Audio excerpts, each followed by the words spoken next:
pull this up here. So I'm Hillman Duncan, and my co-worker Taylor McHouston is on as well. So we're with JLL. We have 3 projects we want to talk to you briefly. We'll be brief. We'll run through this. We are representing Broad Properties on the development of these projects. So 137 Franklin Street and 136 Rosemary Street are 2 office redevelopments in downtown Chapel Hill. You may know 137 anchored street level with the CVS pharmacy in that building. I'm sure most of you have been tracking and following the information and the approval that Broad Properties received from the town of Chapel Hill last Wednesday to advance these 2 projects, 137 and 136, forward. There'll be 2 office buildings with a new structured parking deck in downtown Chapel Hill. So let me show you, these are the new images of the project. Again, the CDS, that's Franklin Street looking back at the building. And then the building on the right, 136 Rosemary, that is connected behind 137 Franklin Street. That'll be, again, 100% renovated. You can see the roof terrace on the 2nd floor, in the image on the right, where the umbrellas are located. And then in conjunction with the city, also Broad Properties, the developer, is going to install a micro park. There you can see it a little bit on the right-hand side in that rendering. So these 2 buildings will both be delivered, one in May and one in the fall of next year. Let me keep going. So here's some quick stacking plans for you. This picture on the top right, that is existing. That's one of the top 4 suites that we have available. And now I'm going to shift over to the Gwendolyn. The Gwendolyn is the first of several Class A office buildings under construction being built in the mixed-use project known as Glen Lennox. So you can see the rendering here of the Gwendolyn building. This building will actually be completed in January of 2021. It's a 4-story building with a fitness center in the lower level. You can see in that front corner. We're also talking to a group for a cafe, to put a cafe in the building. And this is what what we're really most excited about. And what Taylor and I really wanted to get across to the group. This is what we call our town hall concept. This will be on the 2nd floor within the Gwendolyn. All of these 7 suites will be built out as the building is finished for these floor plans. And the suites can also be combined. So again, going after really kind of the market of local Chapel Hill companies that need, don't want to pay the kind of the rates of a WeWork or a Spaces, but want to be in that traditional kind of space they call their own. And so with the developers backing, we're going to again go ahead and create these as move-in ready. So they'll be flexible in term. And again, these suites will be finished in January of 2021. And then finally, right attached next to it is the Link apartment complex.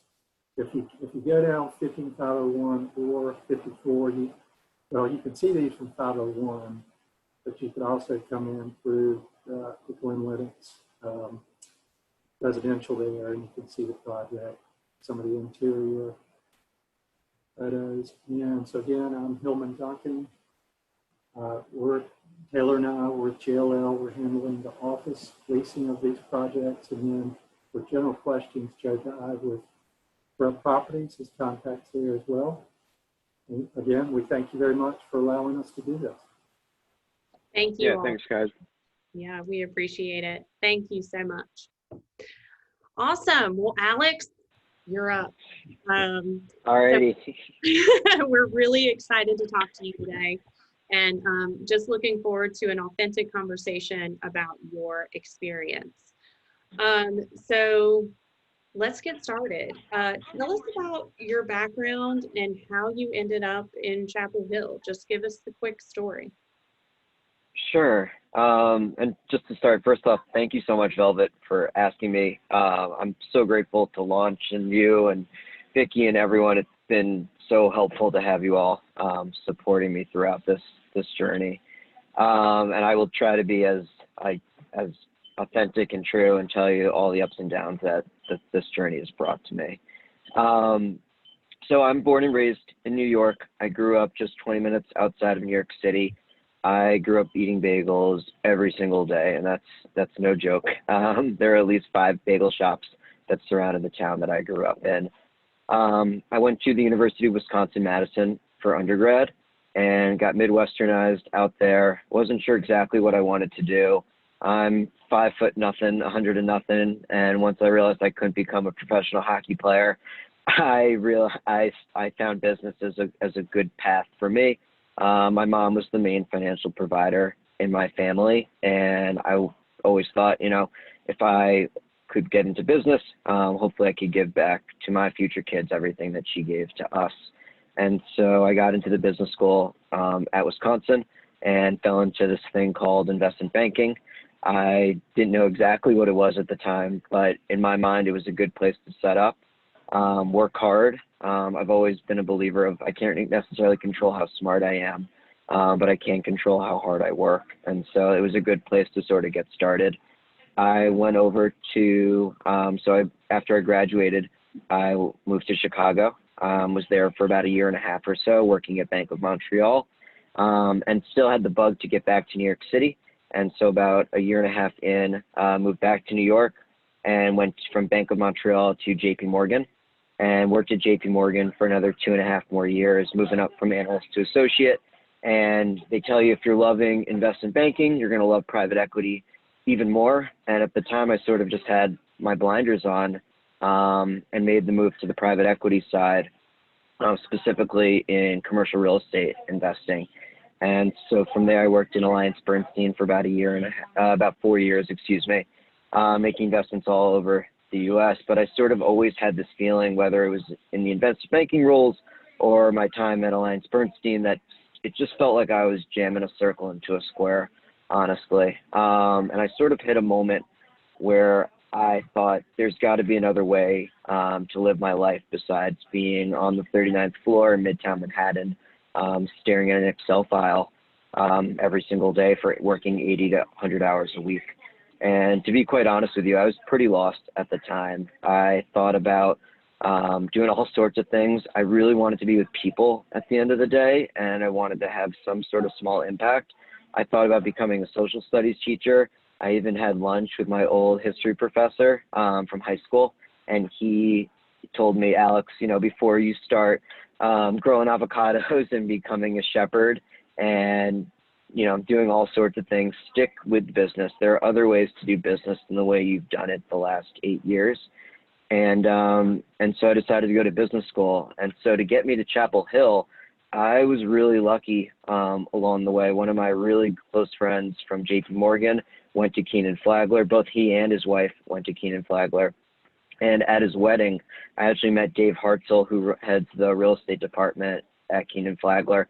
And I couldn't believe that you're inviting professors to your wedding. And I hit it off with Dave, and I hit it off with Jim Spaeth after I talked with him, another person in the real estate department. And I just thought to myself, if I'm going to go to business school, UNC is going to be a great place to have some people that are going to put you under their wing and help you through your process as you figure out sort of that next step in your life.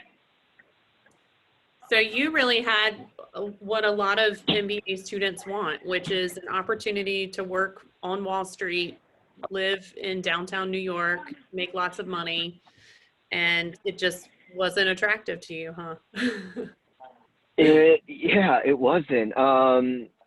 It's so funny. I remember I would even go into my annual reviews and I would tell my bosses, look guys, like if it's not working, can you just tap me on my shoulder and just tell me it's not going to happen. And I realized probably a year after I quit that it was my own backwards way of saying, because I was too afraid to quit. I had the job that people wanted. When I told people I was going to leave and pursue my MBA, everyone said, you know, that you're going to get your MBA, and people go to get the MBA to do the job that you're already doing. So I definitely felt like I was cutting away from my safety net, and so I was terrified to do it, quite honestly. But I knew I had to. I knew I had to take a break. My guys that I worked for, they were incredible. They said, look, if you do want to come back, an Alex Brandwein with an MBA, like, well, your seat's waiting for you. So that felt a little bit of a cushion as I sort of pursued this next step. Interesting. Okay. So in the fall of what year, you pack your bags and you move to beautiful Chapel Hill, which I can only assume has better weather than Wisconsin and New York. But without a doubt, I knew I wanted to go I wanted to be in a college town. I wanted to be in a small town. I wanted to connect with the students, the professors, the advisors. Like, that really excited me. I loved Madison. And the chance to go to Chapel Hill was so exciting for me. And I really didn't know what was coming. I'd love to tell you that, like, I instantly knew what I wanted to do and instantly knew I wanted to start a bagel shop. But that first year was a lot of addition by subtraction. I did the West Coast Tech Trek. I did, toured Facebook, Amazon, Google. I sort of kept my foot in real estate and looked at other different plays on that front. Looked into impact investing, and did the Mint sort of case competition. So I kept sort of floating around looking for what was the right fit. But one thing was sort of critical right when I got there. One, I loved Chapel Hill. I fell in love with the community, the area, the people, the professors, and I could not believe that there wasn't a downtown bagel shop. It blew my mind. In my mind, like, Chapel Hill is college town, USA, and the fact that they didn't have that go-to bagel shop blew my mind. Okay, so let's get to that. So were you just walking down the street one day and you're like, man, I just really want a good bagel? Honestly, it was building up over time, my frustrations of not having that go-to bagel shop. Like I said, I grew up in New York, so I ate bagels all the time. In Madison, they had, it was called Gotham Bagels, and there was a line out the door every day for it, and I went all too frequently. And I even spent some time in other college towns, like Charlottesville was sort of the best example, and they had Bodo's Bagels there. And so it just kind of was in the back of my mind, and there were certain moments where I was just, there was one moment where it just did not go well at a particular bagel shop, and the person there was sort of on their cell phone. It took 45 minutes to get like a bagel and cream cheese that just had like a big square of block of cream cheese on it, and there were coffee cups everywhere, and I was just like, this is not working. And that led me, this was right when I got there, and that led me when I went home for Thanksgiving break to make my first batch of bagels. Interesting.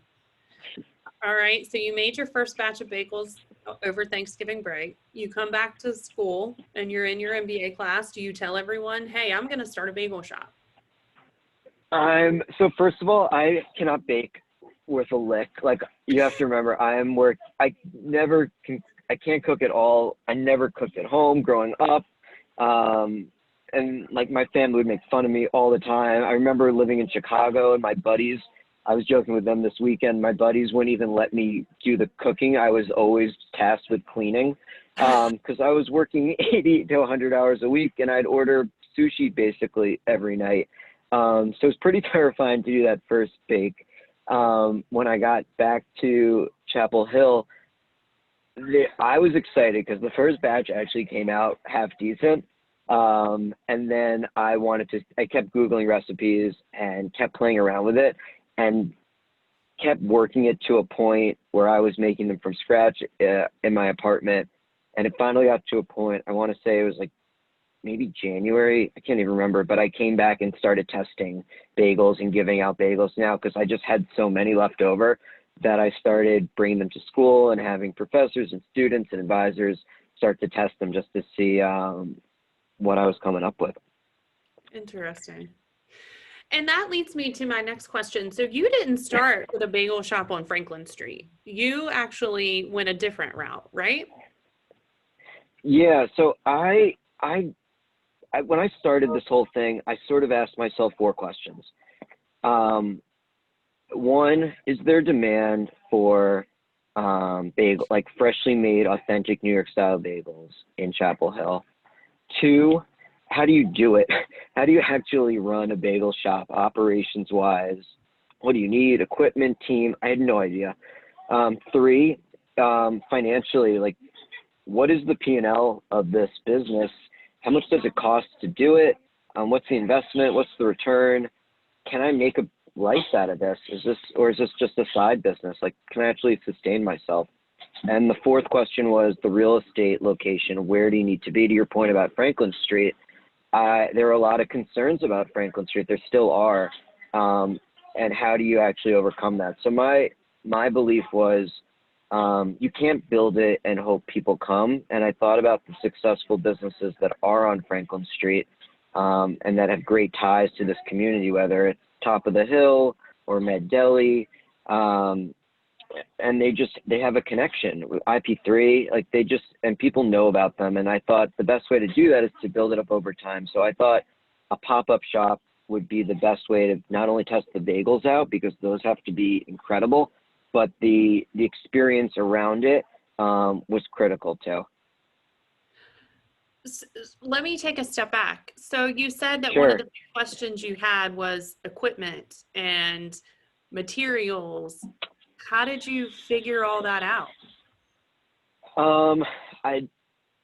One of 2 ways. So first, I emailed and called every single bagel person I could possibly think of, all over the U.S., asking them if they would share a little bit more about their bagel process. I finally got lucky with this one person out in Boulder, Colorado. It's called in Denver, Colorado. It's called Rosenberg's Bagels. This is another New Jersey Northeastern guy that came out to Colorado, and now he's opened up 5 or 6 shops. He's got a pizza shop, he's got a deli and an ice cream. Anyway, he finally sat down with me after I emailed him way too many times. But finally sat down with me for about 4 hours, answered all my questions. We had food, we talked, and he's been a mentor ever since. And that was incredible. And I've asked him, like, what do I owe him? How do I thank you? And his whole thing is just keep paying it forward, because there are people that helped him when he was getting going. So those few mentors were huge, just on specifically to bagels. And then his one piece of advice to me was, what do you do over the summer? So unlike the traditional MBA experiences where you're trying to get that big internship, I decided to go another route. And I sort of had this moment. I remember I was emailing the town of Chapel Hill asking for demographic information. I'm talking to a lot of professors about opening like the town and other shops. And I'm talking with real estate brokers. And a friend said to me, like, Alex, are you writing a white paper on what it would be like to open up a bagel shop in Chapel Hill, or are you actually going to do it? It was that combined with the conversation with Josh Pollack, who owns Rosenberg's, who said, go work in a bagel shop. And that was huge for me to do that, spend 8 hours a day staring at a 500-degree oven, being in it, getting burned to a crisp all over my arms. I got second-degree burns on my feet from the scalding hot water from the kettle, and just to be in it and see what it was like. And it was a good opportunity because the place I worked at had frozen dough bagels, so there wasn't any risk of me stealing any recipes or anything like that. It was just a chance to be in there, get the experience of whether or not I wanted to make a life out of it. And that was groundbreaking for me, because I absolutely loved it. And as silly, as corny as it sounds, coming out of the back and yelling out hot sesame, and seeing people's eyes light up just a little bit while they're trying to act cool in line made my day. I loved it. I loved interacting with the employees and it just felt like maybe there's something here. Interesting. Okay. So you do your internship and then you decide this is what I want to do. So let's talk about how you went from there. How did you fund this? I mean, the big question that we always get from companies that reach us is, how do I get the money to start this?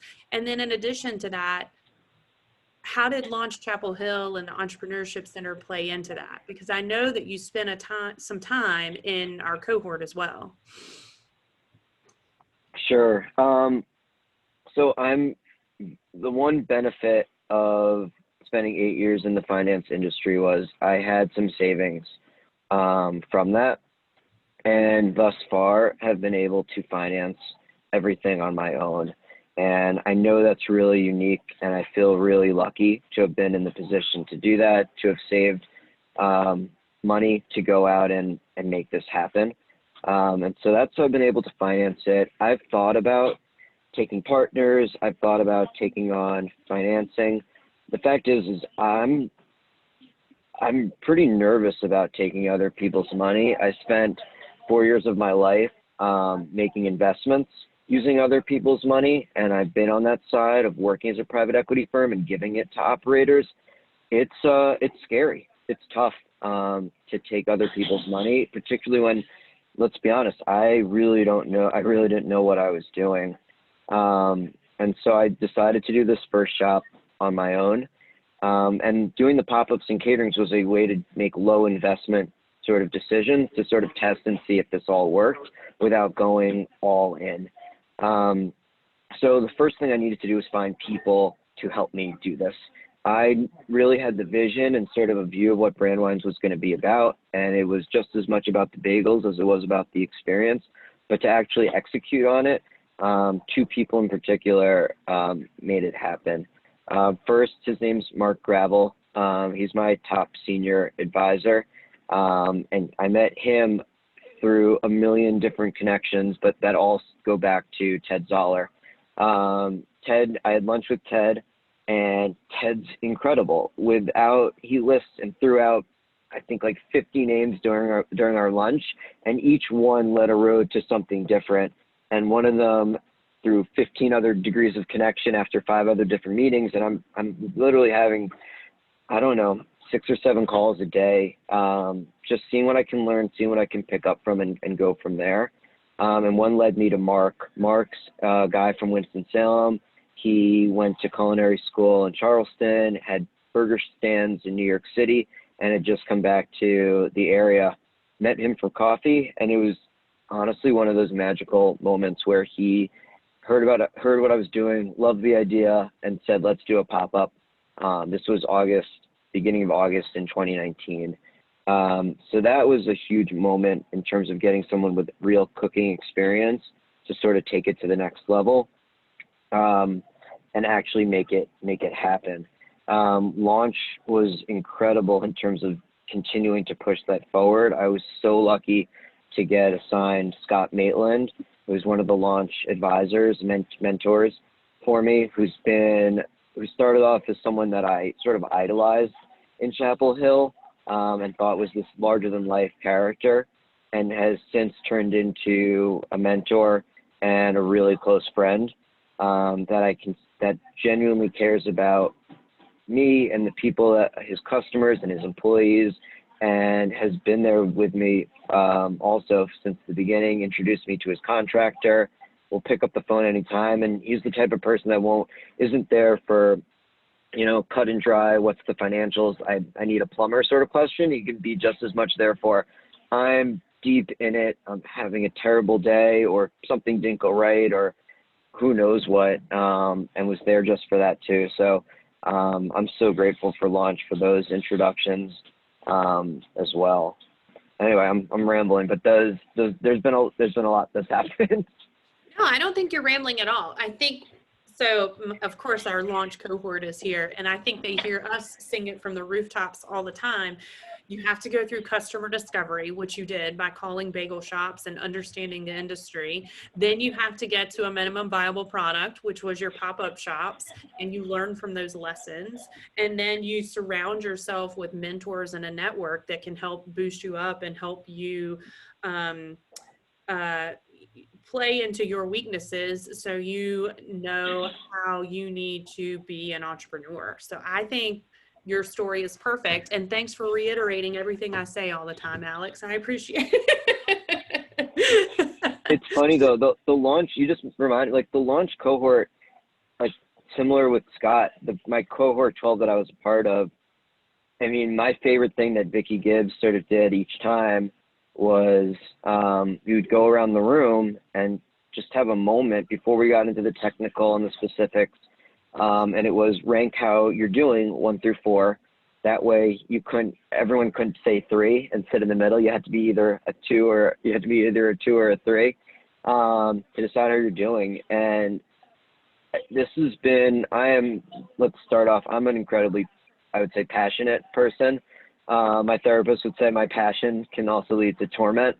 And so having the launch cohort to be there to support me and for me to hear their stories and help support them where I can is something I'm so grateful for. And when I see like Emily Bear come in from Groga into the shop and we can sort of just connect on a different level because we've gone through the same things, those are sort of special moments that I'm so grateful for.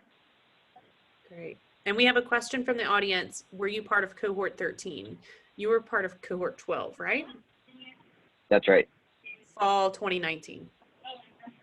Yes. So I'm going to go off on a little bit of a tangent because you mentioned something in your last comments that I'd love for you to talk about. Can you talk about the mental stamina that's needed to be an entrepreneur? And usually this goes off into some crazy story that no one would ever believe, but about a time that you really just hit your breaking point. So I'd love to hear more about the mental stamina that's needed to really start a business. Sure. And for the record, I don't know if I have the mental stamina some days. Yeah, there's too many to count, but I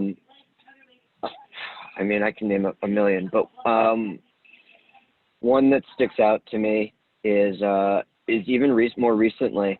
We had our opening on August 7th, and it was a crazy day. I think I was awake for, I don't know, basically 48 hours ahead of that moment. And there just comes a point, as Scott Maitland said, you just got to pick a day and just go with it because it's never going to be perfect. And so you just got to go for it. And that day was crazy. I was excited. I was nervous. I didn't know how many people would come. So I opened up the phone lines. I opened up the online ordering, and it was a bonanza. So much so that we sold out at 11:30 a.m. and there was delays and waiting, and I felt absolutely horrible. And going up to people again and again and telling them that you're so sorry for the delay or you're sorry that you ran out of bagels, it kills me, honestly. And I gave away like a ton of 100% off discounts. Please come back next time. It's on us. And the day was so hard after everything leading up to it. And it's ironic because you get text messages and everything from people, and people are reaching out and telling you how amazing it is, and you're trying to remember that it's a special moment. Meanwhile, underneath the sort of calm waters, it's madness. Our technology isn't working. I have to reset every single iPad and fix our online POS system, point of sale system. And bigger than that, our cooler is not cooling the way we need it to. And the way bagels are made, you make the dough the day before, and they sit in a walk-in cooler overnight, going through a slow fermentation process. And that cooler needs to be at around anywhere between 36 and 39 degrees. And right now our cooler is showing 50 degrees. And I'm beyond freaking out. And our head baker, Christy, is doing everything she can, and we're making as many bagels as possible. We're running around, we're responding to emails, we're trying to fix the technology, and I'm almost at a breaking point. I'm beyond breaking point. Like, the tears have already passed. I go into the walk-in cooler many times and try to collect myself. It's now fast forward. We've gone through. It's me and Christy. We've made all the dough. We've thrown out a ton of dough and made more dough, hoping that later in the night it would just last us to the morning so we could do day 2 of the business. And I'm laying in bed. I'm freaking out. I see the temperature just continuing to tick up and up and up. And I honestly felt like I don't have much strength left in me. And I have drafted an email that basically says, we can't do it. We can't open up on the next day. I'm really sorry. Friday was awesome. We've got a lot to learn, but we don't have it in us. And somehow I get the energy to get up through an idea from Mark, to somehow crawl out of bed, get in my car, drive over to the shop, and crack open the freezer door that's connected to our walk-in cooler and move some stuff around, take some stuff home and put it in my freezer, and the rest of it to actually cool down the bagels. And by some luckiness, that was enough to protect the bagels and got us to open up that next Saturday. So I don't know. It's all those little moments like that that are so gut-wrenching, but somehow you just sort of figure it out. So you survived your product launch and your shop opening, and have now created a successful brick and mortar location right in downtown Chapel Hill, right? We're doing the best we can. Yeah, we're doing the best we can. We're off to a great start. I'm beyond grateful. I cannot believe the support that we've gotten from the town, from students, from families, from people working in Chapel Hill. It's been better than I've ever could have imagined, honestly. So I have 2 more questions for you, and then we're going to open it up to the audience. The first question is, I know it's not just you in that shop. So you're a little bit different from a lot of the entrepreneurs that walk through our door, in that you had to build a pretty substantial team before you could open. So talk to me about how you built that culture and how you have found the right employees to really sell into the mission and vision of Brandweins, but even to take ownership in what they're doing, to really make the shop successful. Yeah. Thank you for asking that. The people that make up this shop are everything. Like, I know that gets said all the time, but there's no better feeling in the world coming in the morning and seeing our team. I took that part of the process incredibly seriously. We had people fill out applications online that were pretty detailed. I did phone interviews. We were so fortunate to get a lot of applicants, but I spent basically 2 weeks with phone calls about 8 hours a day, talking with as many people as possible and asking questions that I thought were most important to me about what's a favorite customer experience moment that you've had?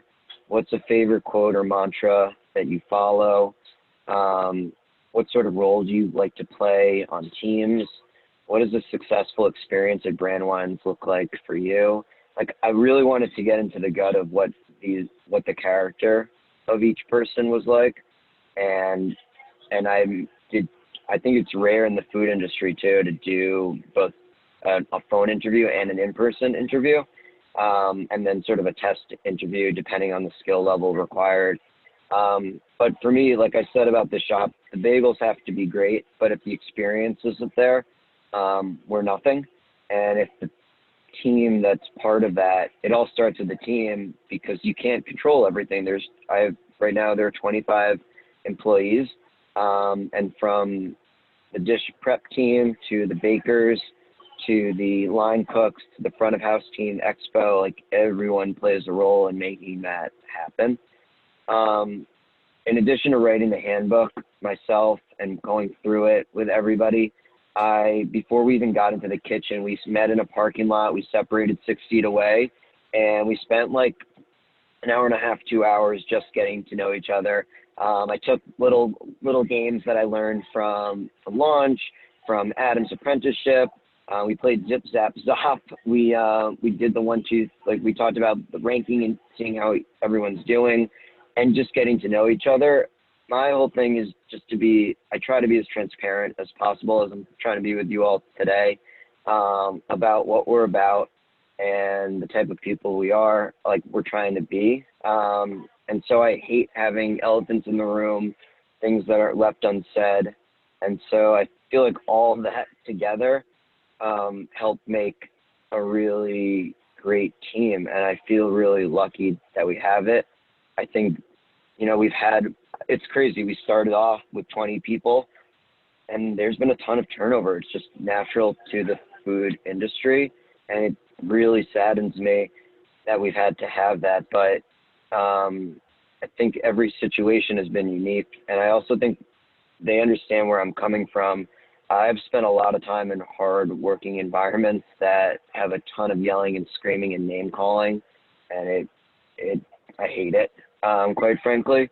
And so I try to come from a place of being on the same side of the table, try to discuss it out and see how we get hopefully to a mutual understanding or conclusion where they're sort of understanding it too. And I feel like people really respect that approach, and just understanding that we are all humans. We're doing the best we can. When we provide feedback, it's based upon this understanding that we all hopefully want to have the same goal.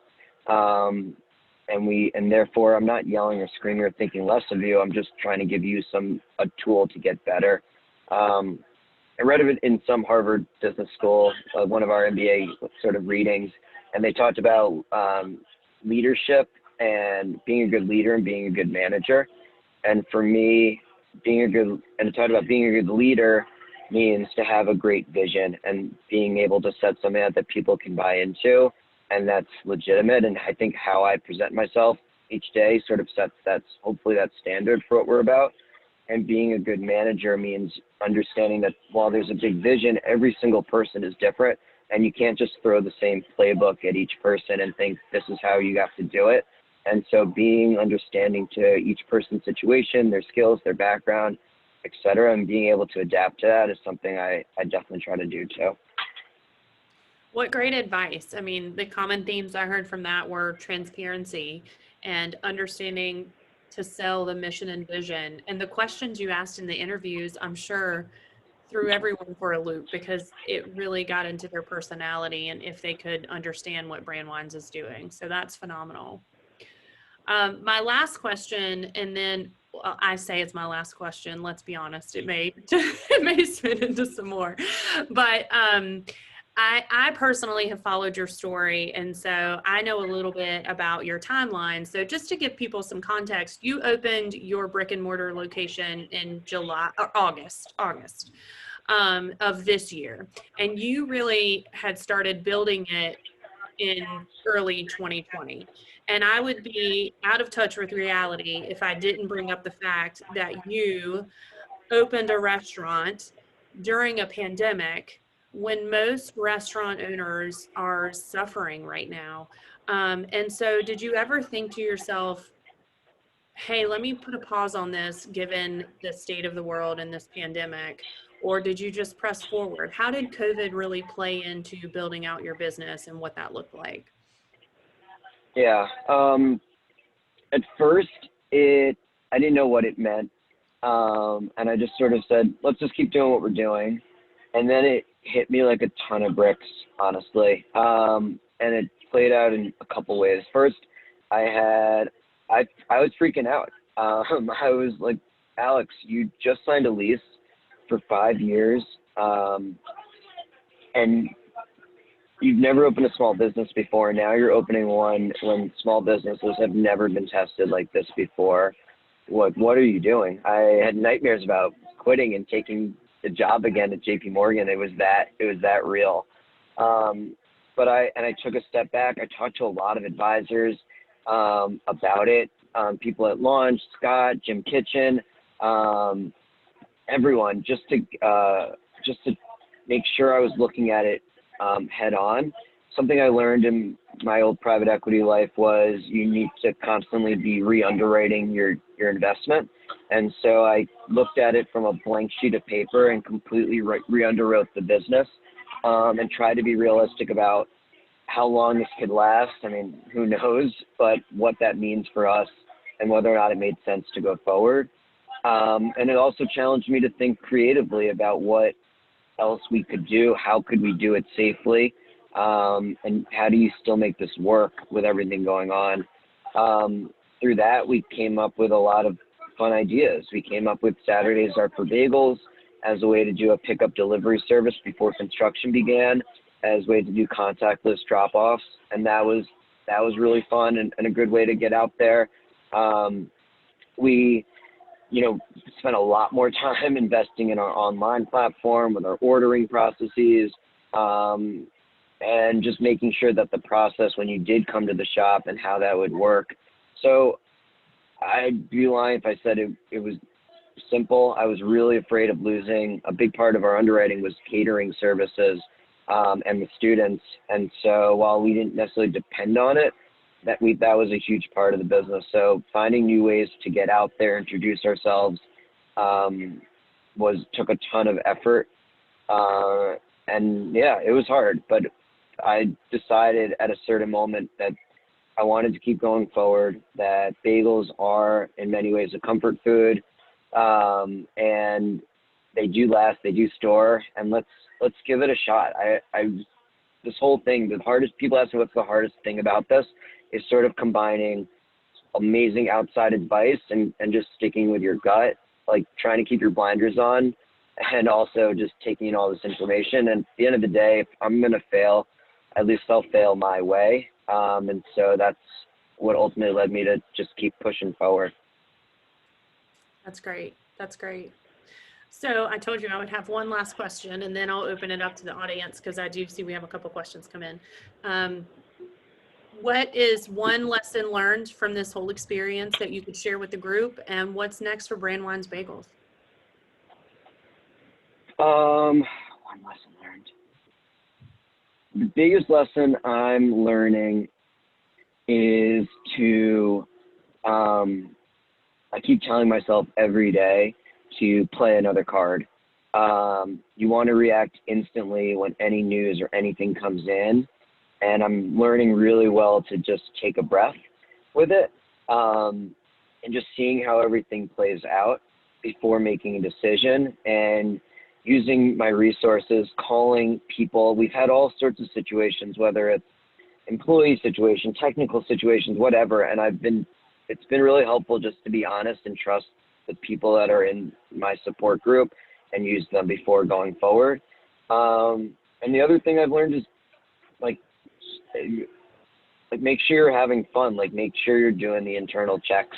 And while we've had all these ups and downs, I know I've said some stories, like this has been the most fun thing I've ever done in my entire life, period. I love every single day of it. It's ups and downs and roller coasters, but I've never been more happy in my entire life. And that's been a huge driver of this, is it's so much fun. That gave me goosebumps. I love to hear that. I mean, there's nothing better than waking up every day and looking forward to what you're going to do that day. So that's great. It's amazing. I never thought I would have a job or part of my life where I would genuinely love it like this. So what are your future plans? There's a lot of different ways that this can go. I want to grow and expand Brandwein's, but I want to make sure that I do it in a way that doesn't lose the community connection that's been so powerful, and something that I love. If we got to a point where it's just store number 7 and store number 110, I feel like you lose something in that. And so how do you grow in a way that feels authentic, but still works. So I'm trying to figure out ways to expand potentially our footprint in Chapel Hill. I still feel like there's ways that we can grow and get more out of it. I've been using sort of the moniker that we've got. This is sort of the first album, and you don't want to put up the second album until you've sort of done the concert, done everything that goes with it. And so I'm still trying to figure out ways that we can maximize Chapel Hill. And then we'd like to grow regionally from there and make connections from that point. And I think about finding, an ambassador potentially for each town that we might go into that can form those connections. I'd love to do it myself, but I also need to be realistic of how I split up my time. Great. All right, well, here are some questions from the audience. So first and foremost, how do you expand your customer base from classmates and friends? How do we do it? I go about it, so I'm definitely very active on social media. I'm also really active. I send out a newsletter, and we have a pretty big subscriber base, and that's been a great way to get the word out. But my favorite way to spread the word is just to get bagels to people in any way that I can. And so that's meeting with GMs, that's dropping off bagels at other businesses along Franklin Street. We've even started this thing called Where in the World is Brandwein's Bagels, where we've been doing drops of bagels at people's doors. We just want to get the word out. And I think the best way to do that is to support the people that have already supported us, because in many ways they're the best sort of marketer. It's better to hear it from a friend than to hear it from me. And so I'm so grateful for the people that do support us. And they've been awesome, to take the word again, ambassadors for us to continue to sort of spread it from there.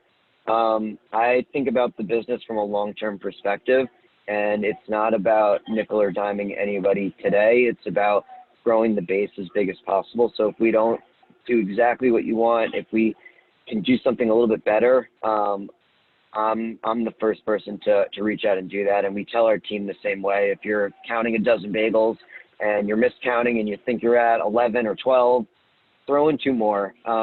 Do the right thing. We're building a community here, and that means you should feel like every time someone comes in the door, it's like they're coming into your own home, and you would fill their plate up the exact same way.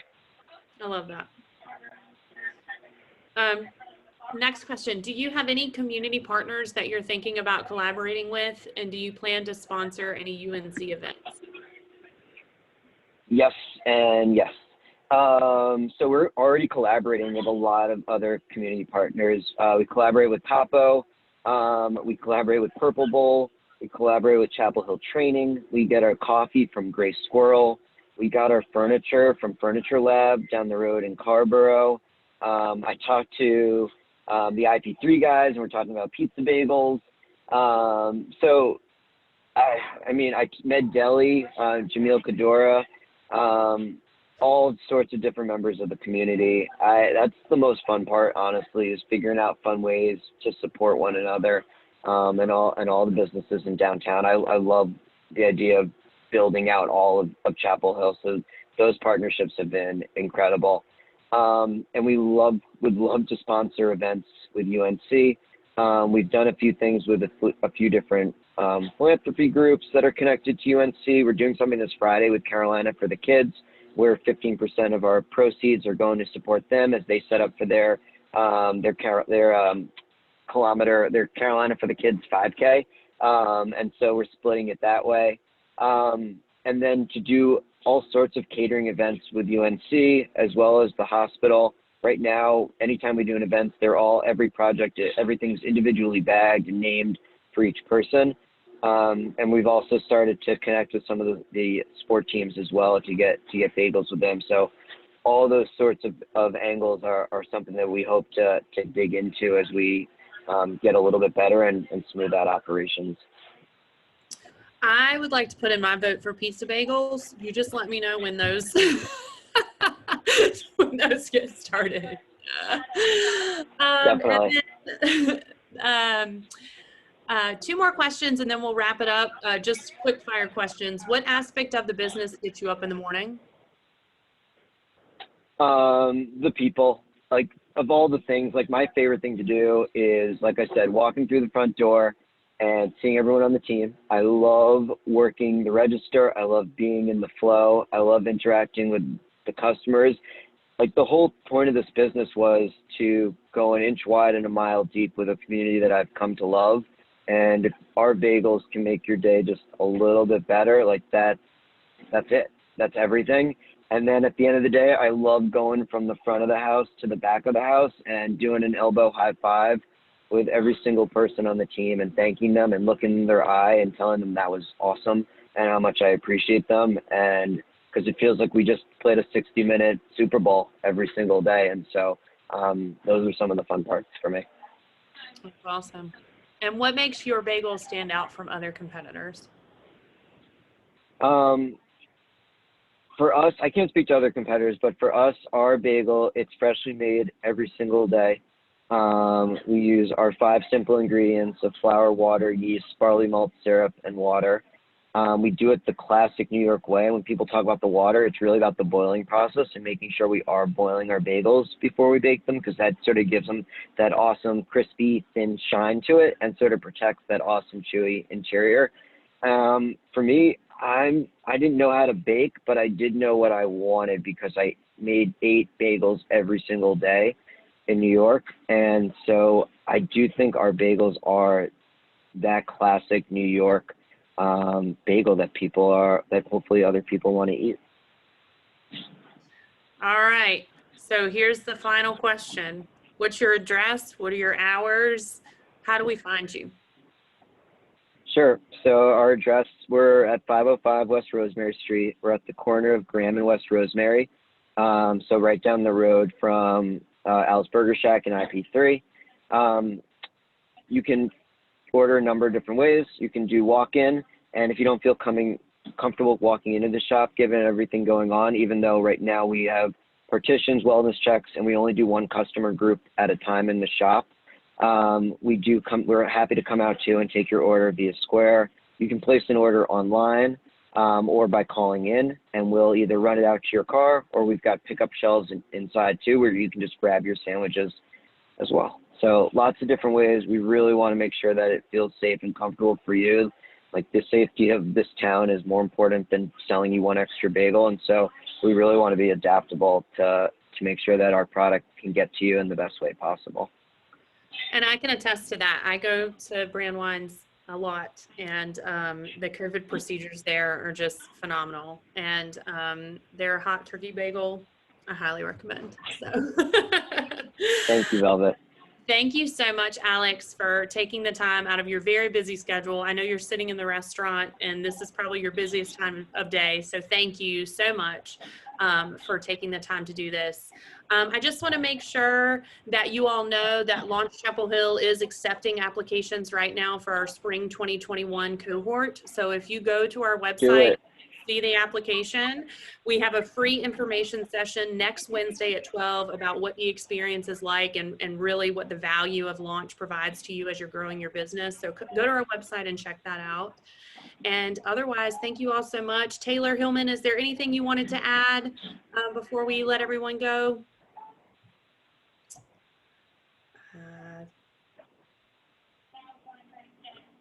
All right. Well, thank you all so much. Oh, go ahead, Alex. I was just going to add, if anyone else wants to reach out individually, please don't hesitate to reach out to me. Anytime, call, text, email. I'm happy to chat and share anything else I can, because I'm so grateful for the help that I've gotten from Launch and UNC and everyone else. So I'm more than happy to help pay it forward and help anyone else too. Thank you so much, Alex. And thank you, Entrepreneurship Center, Grown Properties, Jones Lang LaSalle. And we will see you next month for Bill Spruill, and we're excited to have you. Thanks. Bye, y'all. Thanks, Elvis.